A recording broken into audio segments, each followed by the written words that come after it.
un pequeño grupo de hombres llegó al Nuevo Mundo en busca de oro y gloria. Guiados por la codicia y con órdenes de su rey de difundir la palabra de Dios, cambiaron el curso de la historia sudamericana. Fueron los conquistadores quienes en su camino recorrieron mar y tierra y desafiaron un poderoso imperio, sometiendo al Inca Supremo. Pero todavía querían más. Los conquistadores no descansarían hasta apoderarse de un tesoro legendario. Los indios lo llamaban la sangre del dios Sol, pero ellos lo conocían como oro.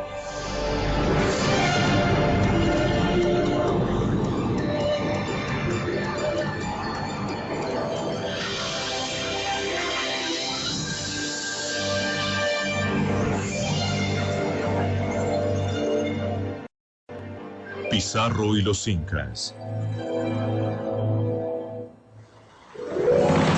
En 1532, un grupo desesperado de conquistadores españoles zarpó hacia tierras desconocidas de América del Sur.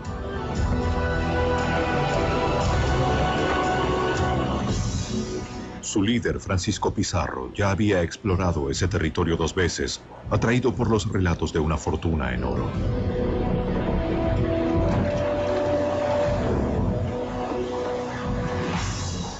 Reclutó 180 soldados españoles bien armados, con la promesa de compartir cualquier tesoro que descubrieran o capturaran.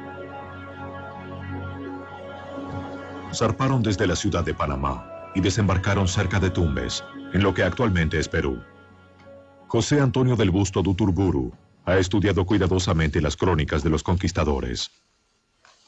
Ellos eran mercenarios audaces y despiadados en su búsqueda de oro y gloria. Salió mucha gente de Extremadura porque había mucho hambre, había mucha pobreza. Se había terminado la guerra contra los moros y ya no había posibilidades de luchar contra el infiel. Entonces el botín se alejaba y en aquel entonces existe el pensamiento que se entiende mucho en ese tiempo de servir a Dios. Los españoles llegaron a lo que hoy es el noroeste de Perú. Para obtener el permiso de realizar esa expedición, prometieron dar la mayor parte de lo que descubrieran a su rey Carlos V. La mayoría había viajado miles de kilómetros desde España al Nuevo Mundo años antes, soportando enfermedades, guerras y otras penurias.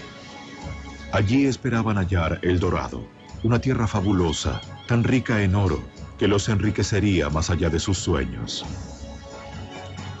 Pero Pizarro y sus hombres ignoraban lo que les aguardaba realmente en esta tierra: el Imperio Inca.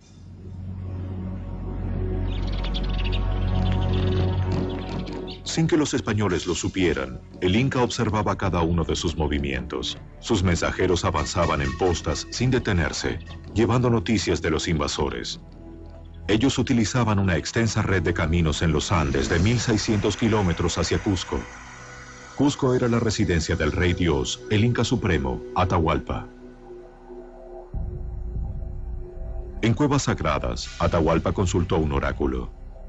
El líder de los incas quería saber quiénes eran estos extranjeros y qué querían. ¿Representaban una amenaza o venían en son de paz?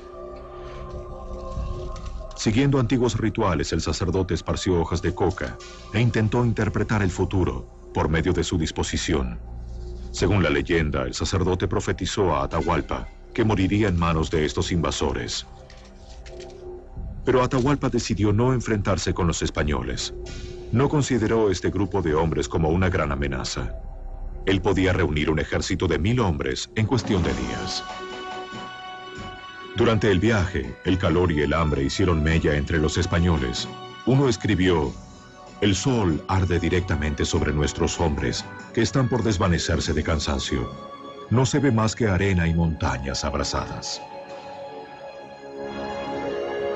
A los españoles puede haberles parecido un mundo primitivo, pero una serie de civilizaciones avanzadas y sofisticadas florecieron allí mucho antes de su llegada. 700 años antes de los incas, gobernaba aquí el reino de los Mocha o Mochica. Para los Mochica, el oro era sagrado. Los orfebres utilizaban cerbatanas para calentar pequeños hornos, puliendo y modelando el metal como una forma de ritual religioso o servicio divino. Ellos creían que el oro era la sangre del dios Sol.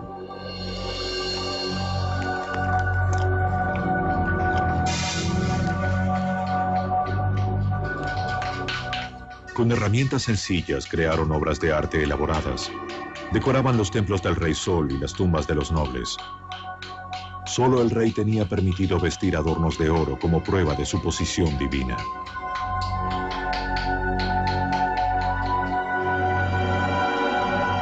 Para los nativos, el oro tenía un propósito muy diferente del que tenía para los europeos. Era, si se quiere, un metal que estaba vinculado a lo sagrado, a lo religioso, pero no necesariamente a lo mercantil, a lo económico. Al igual que los mochica, los incas creían que un día su dios de la creación regresaría. Un dios de piel blanca y con barba vendría de la tierra del sol naciente. Era un ser muy parecido a Francisco Pizarro.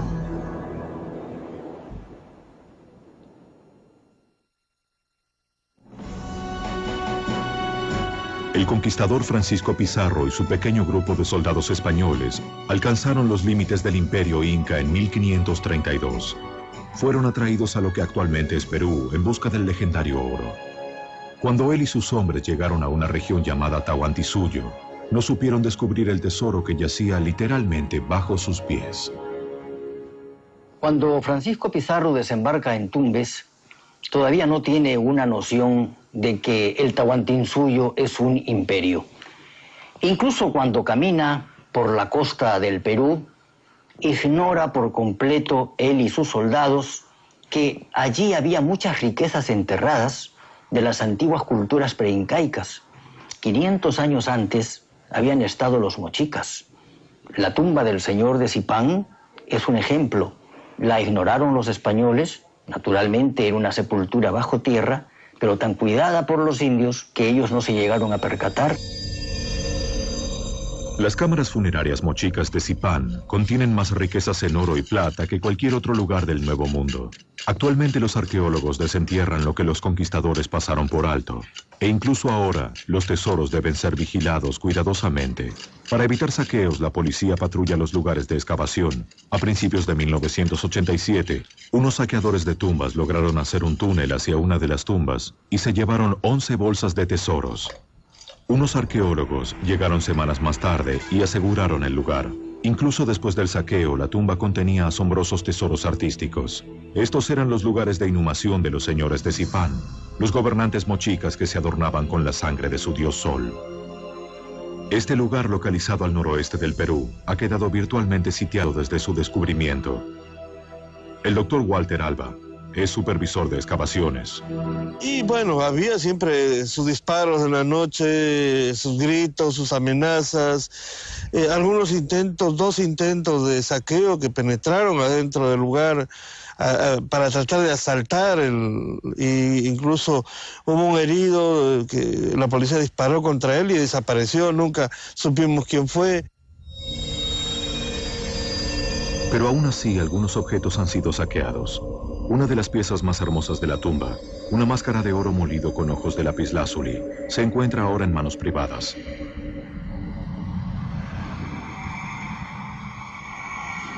El coleccionista Enrique Puley compró este tesoro en el mercado negro de Perú. Se dice que tráfico, contrabando, saqueo y demás términos. La pregunta muy necia por sí misma es que si reconocen que lo que hay en esta colección es lo más privilegiado del Perú,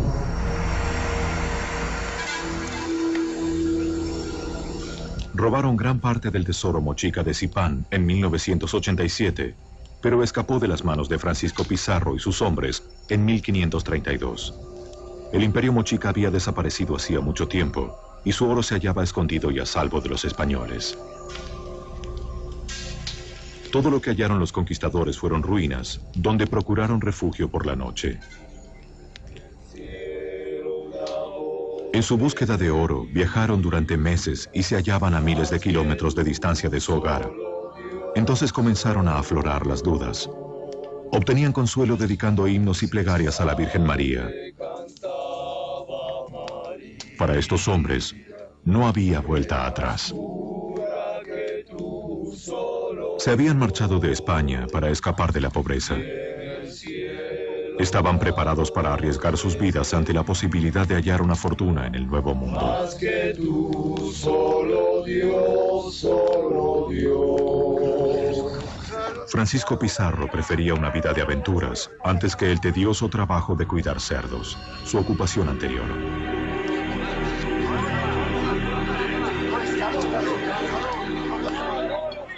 Buscaron comida durante la marcha y descubrieron una raíz que podían cocinar en las fogatas. Era la papa, una de las comidas básicas en América del Sur, desconocida en Europa hasta que los conquistadores y exploradores la introdujeron desde el Nuevo Mundo. Los hombres de Pizarro también tropezaron con otros tesoros. Ídolos de oro alimentaban su codicia. Ellos creían que esos dijes eran solo el comienzo. Sus esperanzas aumentaban soñando con el dorado. Los guías nativos prometieron llevarlos a través de los Andes hacia el reino de Atahualpa, en busca de más oro. Pizarro se impacientaba cada vez más. Carlos V, el rey de España, le había dado el derecho de conquistar esa tierra, pero los rivales de Pizarro en la corte española querían que el rey revocara esa cesión al primer indicio de fracaso. Pizarro necesitaba dar un golpe rápido y decisivo contra el Inca para asegurar su derecho. Los guías condujeron a los hombres de Pizarro a través de valles altos y aparentemente deshabitados. Los espías del Inca siguieron su rastro durante todo el trayecto. Ellos enviaron mensajes con luces comunicando que estos hombres blancos podían ser el dios Inca, Viracocha.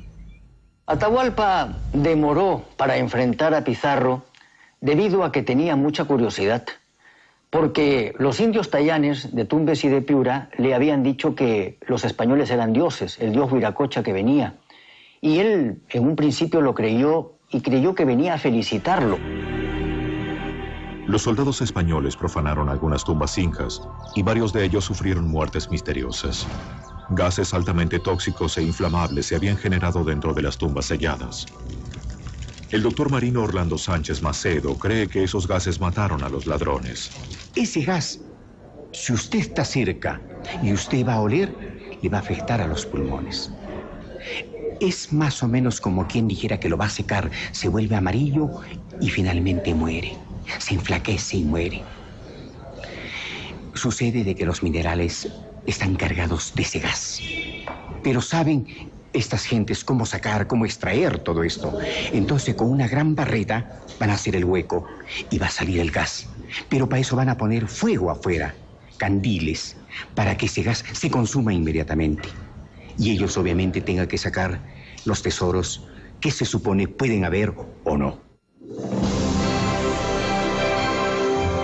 En noviembre de 1532, tras meses de una marcha trabajosa, los conquistadores llegaron a la cima de los Andes, a 5.000 metros sobre el nivel del mar. Un español relató: respirar este aire enrarecido es doloroso para los pulmones. De día los hombres reconocen el terreno con sus caballos avanzando al borde de escarpados precipicios, por lo que nuestra procesión se arrastra por las montañas como un dragón herido. Las penurias que soportamos son tan terribles que lo único que podemos esperar es que terminen pronto. ¿Qué destino nos aguardará? Finalmente, tras haber recorrido 400 kilómetros, los españoles se aproximaron a la fortaleza inca de Cajamarca.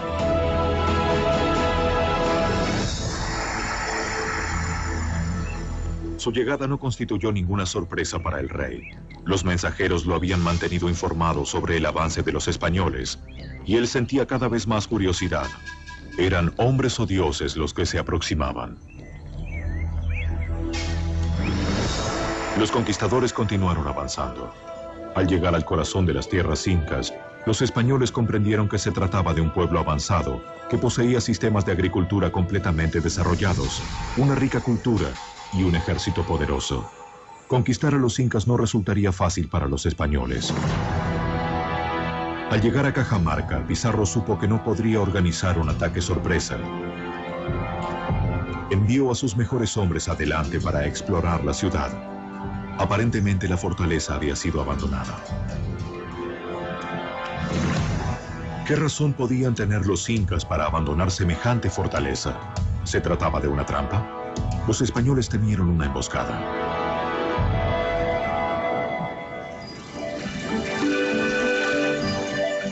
Mientras las tropas de Pizarro aguardaban inquietos en Cajamarca, Atahualpa descansaba en unos manantiales de aguas termales cercanos en compañía de su hermana favorita. Tenía la certeza de que este pequeño grupo de extraños no constituía amenaza para él, el Rey Dios.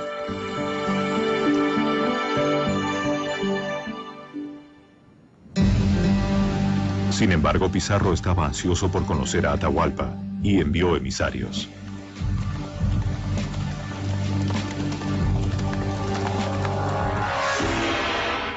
Atahualpa y su corte recibieron a los españoles exhibiendo fría dignidad. Los conquistadores quedaron impresionados. Uno de ellos escribió: en sus miradas fijas arde un fuego peligroso. Los incas nunca antes habían visto caballos. Los españoles permanecieron sobre sus monturas para inspirar asombro y miedo. Ellos asusaron a sus caballos para que se encabritaran y dieran coces, esperando asustar al inca. Atahualpa no se inmutó. En lugar de eso, bebió a la salud de los españoles del cráneo de un prisionero ejecutado. Ofrecieron copas de oro a los extranjeros. Ellos bebieron con desconfianza. Atahualpa declaró que iría a Cajamarca al día siguiente para visitar a Pizarro.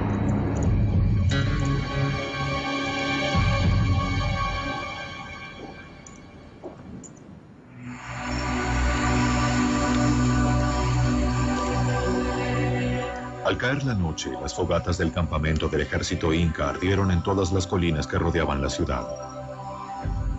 Pizarro sabía que su pequeño grupo tenía pocas posibilidades en una batalla campal contra esta enorme fuerza. Sus exploradores contaron al menos 30.000 guerreros incas.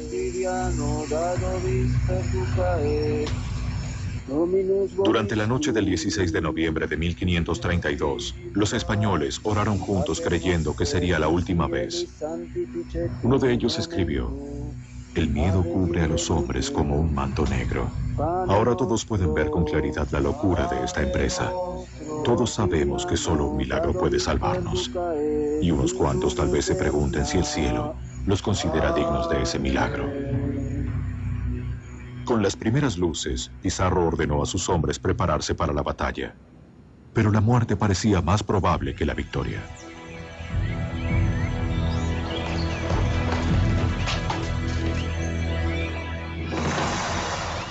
Permanecieron ocultos rodeando un patio y aguardaron. Transcurrieron horas sin señales de Atahualpa. Repentinamente, guerreros incas aparecieron en las colinas de los alrededores. Eran miles y estaban tan confiados de su superioridad que llegaron desarmados.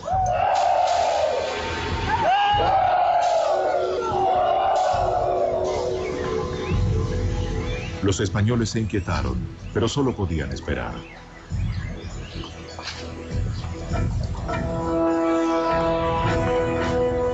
Luego, en medio de un espectáculo extraordinario, entró la élite incaica. Un desfile majestuoso en el patio.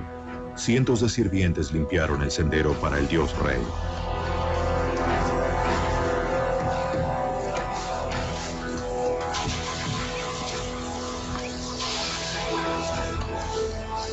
Con gran pompa y fanfarria, el rey de los incas entró en la ciudad.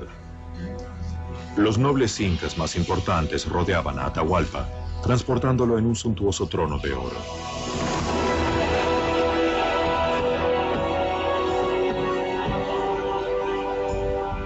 Los conquistadores quedaron atónitos ante esta exhibición de poder y riqueza. Atahualpa creyó que su apariencia divina les inspiraría respeto. En Cajamarca, dos mundos completamente diferentes estaban a punto de enfrentarse. El capellán de Pizarro se aproximó al rey con un crucifijo y una Biblia.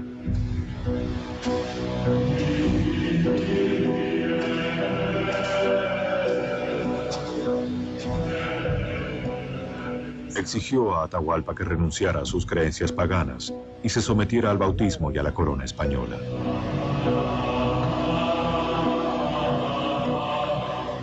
El sacerdote le entregó una Biblia, pero los libros y la escritura carecían de significado para los incas.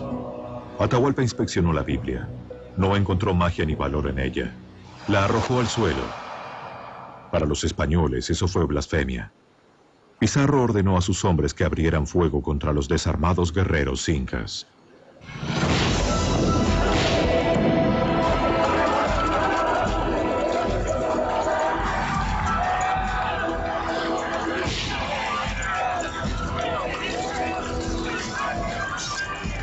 Un soldado escribió: entonces nuestras tropas se precipitaron desde todas las entradas y se lanzaron dando alaridos sobre los indefensos indios.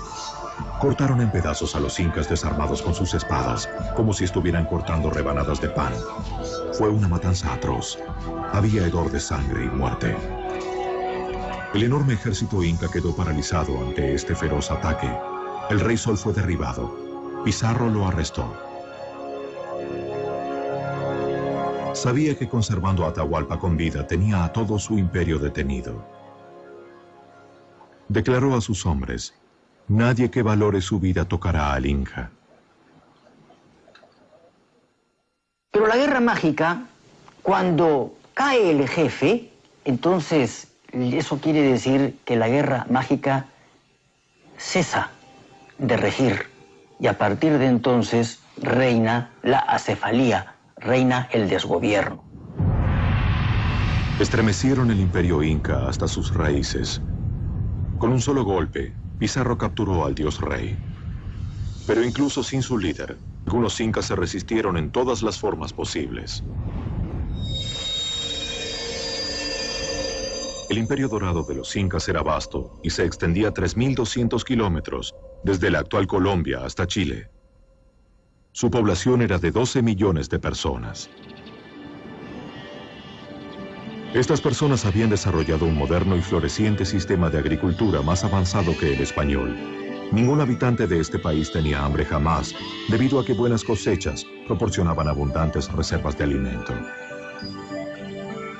Aunque no fuera el Dorado, fácilmente podría haber sido confundido con el Jardín del Edén.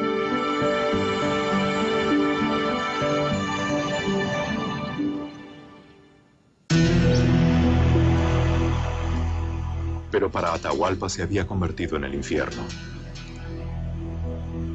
Fue confinado a un calabozo de la Torre Sagrada de Cajamarca.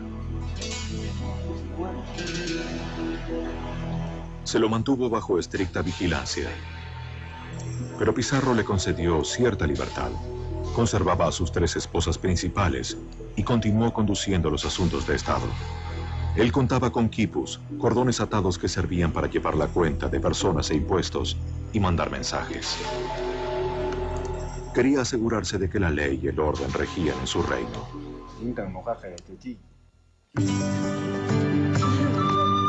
Durante un breve periodo, la paz pareció posible. Los soldados españoles, cansados de batallas y campañas, dejaron a un lado los combates e hicieron planes para establecerse. Pero a los españoles todavía les faltaba algo.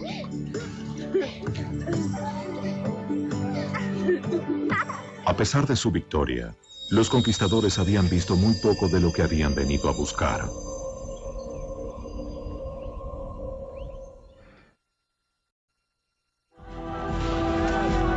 Los conquistadores españoles ganaron una campaña arrolladora contra los incas en 1532.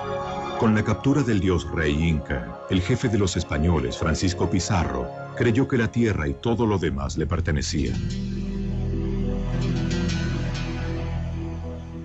Francisco Pizarro obtuvo por la capitulación de Toledo un territorio que empezaba en el río de Santiago, que es el río de Tempula, actualmente en Colombia, y llegaba hasta el paralelo de Chincha, que introducido el paralelo hacia el interior del país, abarcaba el Cusco y un poco más, incluido Machu Picchu. Los incas intentaron ocultar todo lo que pudieron de los españoles. Un secreto la ciudad de Machu Picchu se mantuvo oculta a los extraños durante 400 años.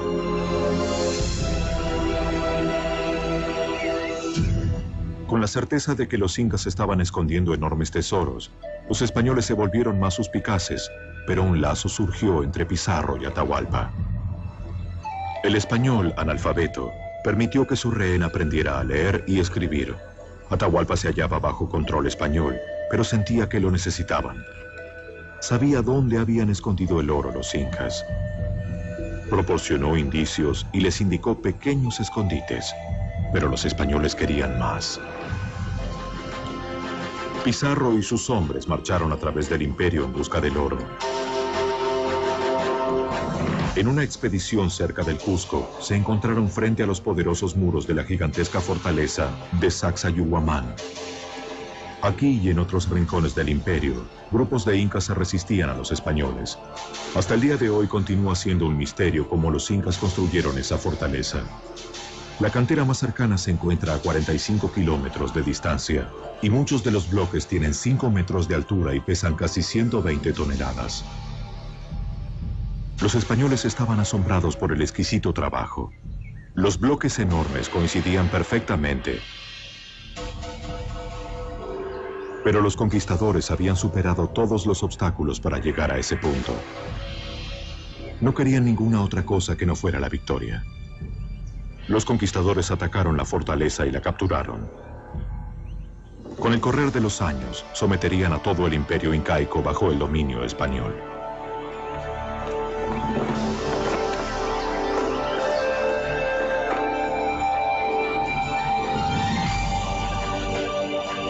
Los españoles se adentraron más en los Andes, aprovechando los excelentes caminos incas.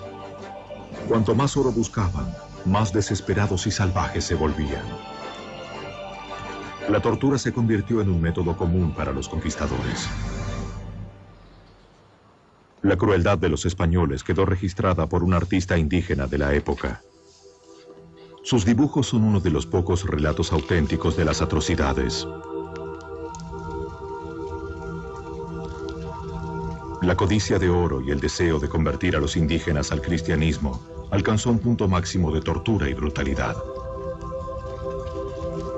Al rey de España, Carlos V, le llegaron noticias de estos crímenes y decretó un alto. Pero sus órdenes fueron ignoradas en gran parte. Gradualmente los indígenas se convirtieron y aceptaron la religión de los españoles, pero la interpretaron a su manera. El oro, que para los incas era sagrado, se moldea en finas hojas. Actualmente los artesanos revisten una estatua de María, Madre de Jesús, con el metal precioso. Lo hacen de manera muy similar a como los orfebres incas revestían a sus ídolos cientos de años atrás. Los elementos de ambas religiones se mezclan simbólicamente. Un príncipe inca con un crucifijo representa la fusión de las dos culturas. Hubo desde un primer momento en la mentalidad española el criterio de dividir la República de Españoles y la República de Indios. La República de Españoles era la que llevaba la voz cantante de la cultura occidental y la República de Indios la que llevaba la voz, si se quiere, de los vencidos. En realidad, hoy nosotros hemos juntado las dos tendencias. Y por eso es que yo hablo con la seguridad del mestizo. Yo tengo sangre española y tengo también sangre india. Actualmente la mezcla de las culturas indígena y española es evidentemente visible en Cusco.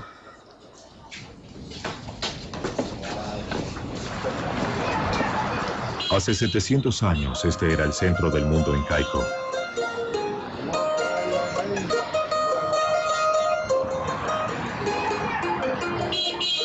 Los macizos muros de piedra de los palacios sostienen ahora iglesias católicas.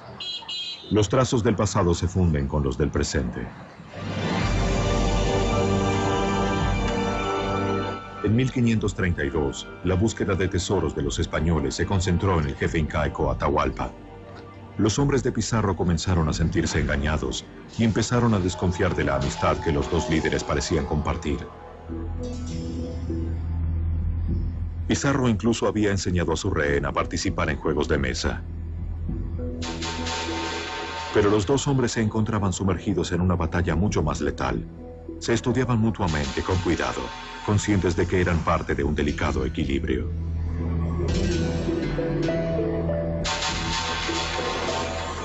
El conquistador presionó a Atahualpa buscando respuestas sobre el oro incaico. El soberano intentó apaciguar a su captor, pues sabía que si revelaba todo ya no sería útil para los españoles. Era experto en embaucar a Pizarro, pero era Pizarro el que disponía las reglas y podía tomar la última movida decisiva. Se ha dicho que hubo una interdependencia entre Atahualpa y Pizarro, Pizarro y Atahualpa, es verdad. Atahualpa quería su vida, su libertad. Pizarro quería el botín, quería la gloria. De manera que los dos tenían intereses opuestos, pero que al mismo tiempo se complementaban en el fondo. Para crear un vínculo aún más cercano, Atahualpa ofreció a Pizarro su hermana favorita en matrimonio. Pizarro la hizo bautizar, le dio el nombre de Inés y la tomó como amante, pero nunca se casó con ella.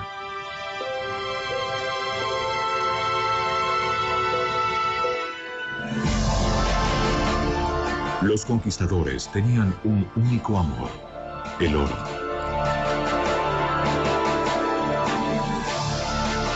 Su búsqueda de la legendaria El Dorado los llevó a adentrarse aún más en tierras extrañas y hostiles.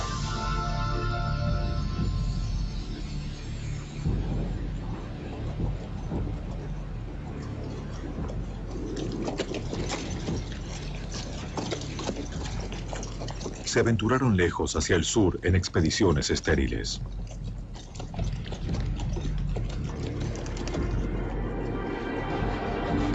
Llegaron a desiertos y salinas donde pocos sobrevivieron.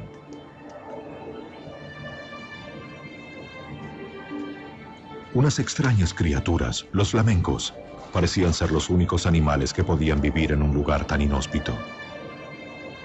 La sed y las penurias ensombrecían cada paso. Soñaban con oro, pero no encontraban nada. La búsqueda de los conquistadores los llevó miles de kilómetros hacia el norte y el este, a lo profundo de la selva de la cuenca del Amazonas. Las pesadas armaduras que los habían protegido de los guerreros incas resultaron una carga aquí. Cayeron presos del calor y las enfermedades. Cientos de ellos se enfermaron y regresaron, mientras otros simplemente fueron devorados por la selva. Los guías indígenas afirmaban haber visto el dorado con sus propios ojos. Intentaban simplemente complacer a sus conquistadores o jugaban con la codicia de oro de los españoles. Una expedición española finalmente llegó hasta el Amazonas y no halló nada de oro. Las esperanzas de los conquistadores de hallar el dorado comenzaron a desvanecerse.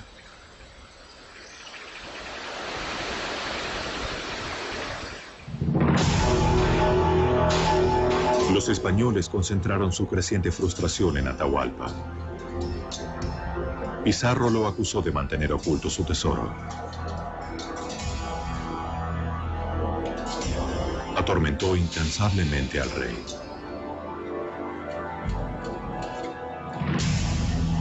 Finalmente amenazó con ejecutar a Atahualpa. El rey inca se había quedado sin opciones. Un sirviente tradujo su desesperada súplica. A cambio de su vida y su libertad, Atahualpa llenaría una habitación de 50 metros cuadrados con oro. Pizarro aceptó rápidamente.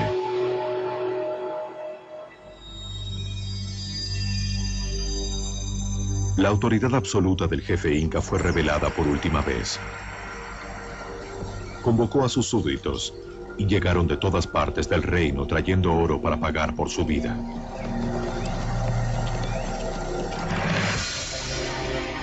Una interminable sucesión de llamas transportó el tesoro hacia Cajamarca.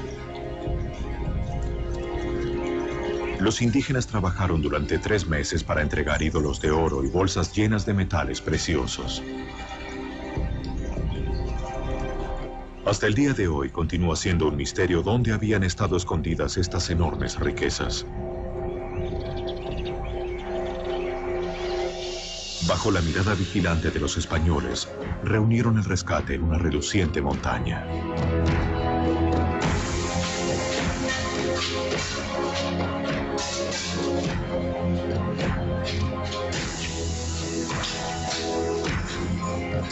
Era el botín más extraordinario que se hubiera obtenido en el Nuevo Mundo.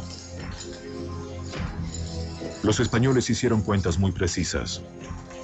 Solo la parte de Pizarro convertía al antiguo cuidador de cerdos en uno de los hombres más ricos de la tierra.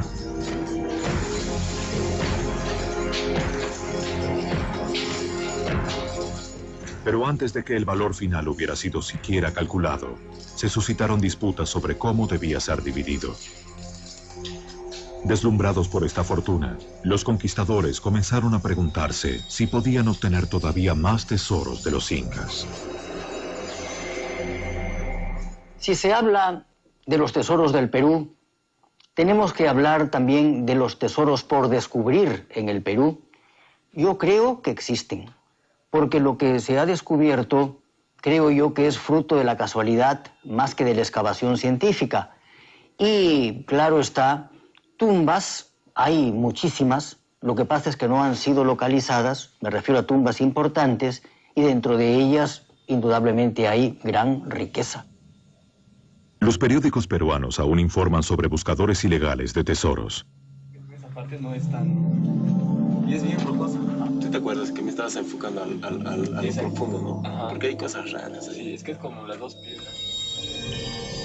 Cerca de Cusco, en 2001, unos ladrones que se hicieron pasar por arqueólogos penetraron en unas cuevas buscando el oro de los incas. Fueron descubiertos antes de que lograran llevarse algo.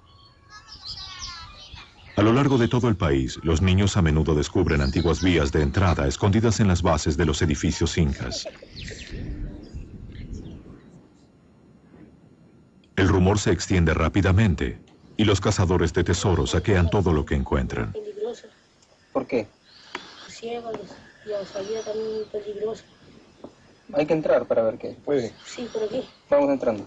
Para descubrir algo, los arqueólogos deben actuar con rapidez.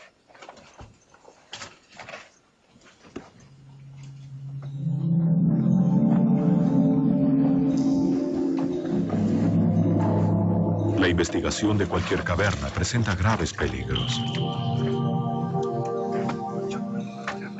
¿Qué murciélago? Ciegos. Bastante, ¿no?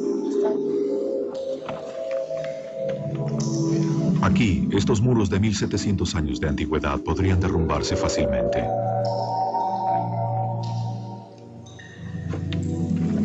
Profundas grietas obstruyen el camino. Un paso en falso podría resultar fatal. Todo lo que encuentran los investigadores son algunos huesos de llamas, posiblemente restos de sacrificios. Los buscadores de tesoros ya han estado aquí. Este escenario es demasiado familiar para el doctor Walter Alba. Bueno, esto es una de las cosas que más sorprende y que creo que debe alertar a la comunidad internacional, la rapidez con que actúan los traficantes y los coleccionistas. Sí, la tumba de Zipán fue saqueada en febrero y ya apenas una semana más tarde las piezas ya estaban vendiéndose en Lima y muchas piezas de metal ya estaban fuera del país, en el mercado americano, en Europa.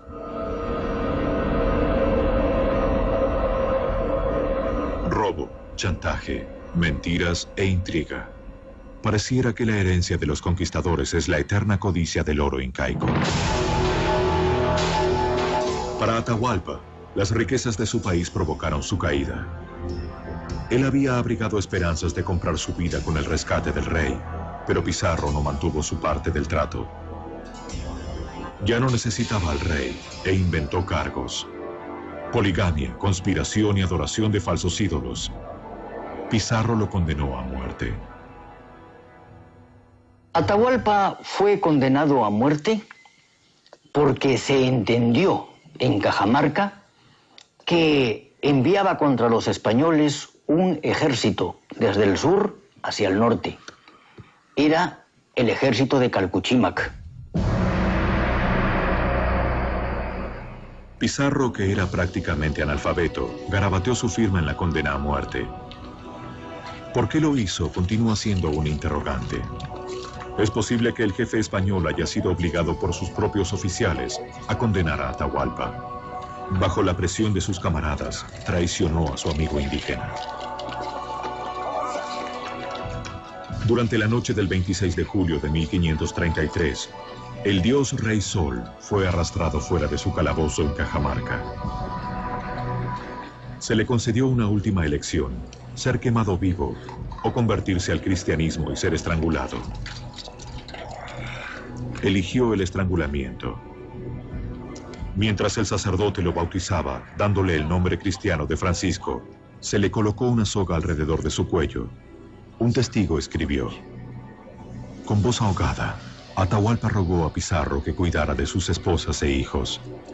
Llorando, Francisco Pizarro prometió hacerlo.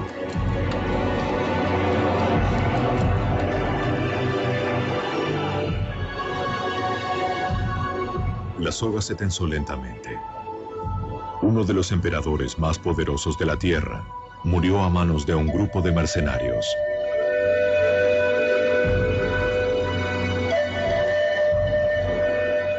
Al morir él, el reino de los incas llegó a su final. Esa noche miles de súbditos de Atahualpa se suicidaron, con la esperanza de seguir a su señor y amo al otro mundo, la Casa del Sol.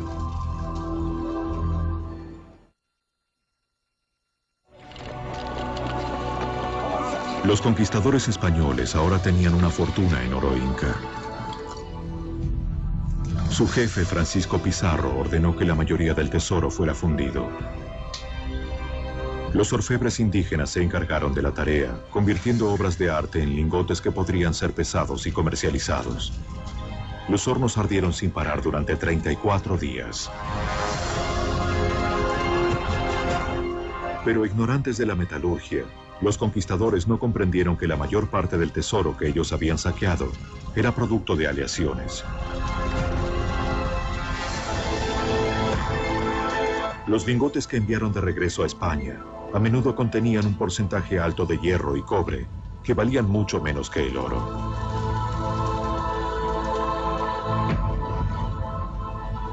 Pero la distribución del botín tampoco logró satisfacer la codicia de los conquistadores. Alentados por la envidia y el rencor, los españoles pelearon como leones en una matanza. Tras la derrota de los incas, se volvieron unos contra otros y contra su líder.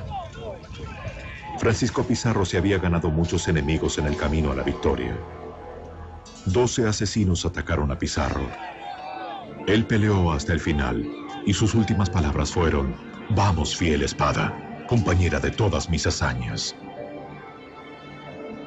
Pizarro nunca regresó a su tierra natal de España. Solo 8 años después de ejecutar a Atahualpa, murió en manos de sus propios compatriotas, el 26 de junio de 1541. Francisco Pizarro era negligente en su salud y en su vida.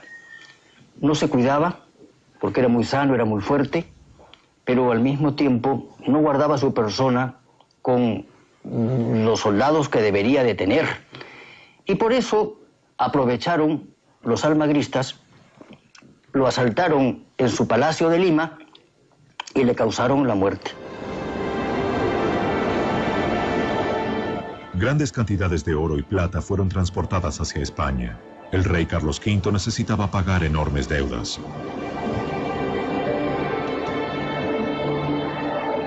Primero llegaron al puerto español de Sevilla. Los archivos de la conquista aún contienen meticulosos recuentos del botín capturado en el Nuevo Mundo.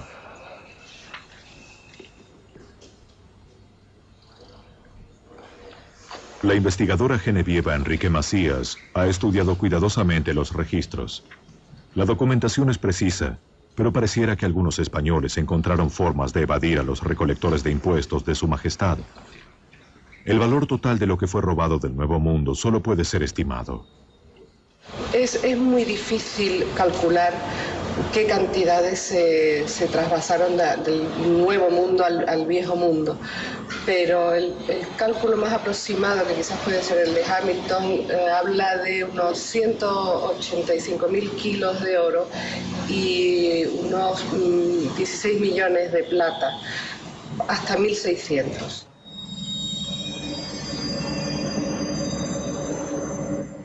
Parte del tesoro nunca llegó a España.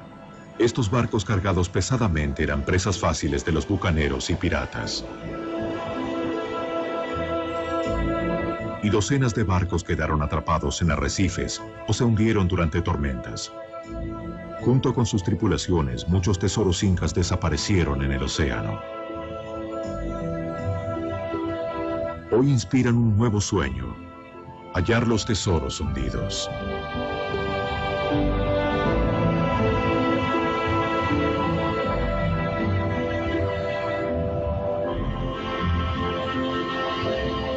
Pero como el dorado, la mayor parte permanecerá escondida. El oro de los incas, la sangre del dios Sol, las riquezas que impulsaron a los conquistadores a actos de heroísmo y de salvajismo, continúan siendo material de leyenda, incluso en la actualidad.